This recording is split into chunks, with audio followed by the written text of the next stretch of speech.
India മതങ്ങളെ സ്വീകരിച്ചിട്ടുള്ള, മതങ്ങളെ ഉൾക്കൊണ്ടിട്ടുള്ള, അതുപോലെ മതങ്ങളെ പ്രസവിച്ചിട്ടുമുള്ള രാജ്യമാണ്.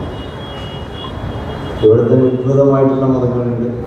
അതോടൊപ്പം പുറം രാജ്യങ്ങളിൽ നിന്നും ഇങ്ങോട്ടേക്ക് കടന്നു വന്നിട്ടുള്ള മതങ്ങളുണ്ട്.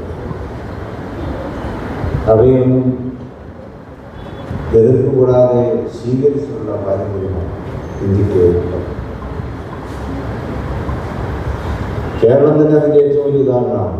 കേരളത്തിലെ മഹാനായ സെന്റ് തോമസ് അഴീക്കോടിലൂടെ കടന്നു തൊട്ടടുത്ത് തന്നെയാണ് അവിടെ മാലിക് ബിൻ ദീനാറും കപ്പിലറിൽ കടന്നു വന്നത്.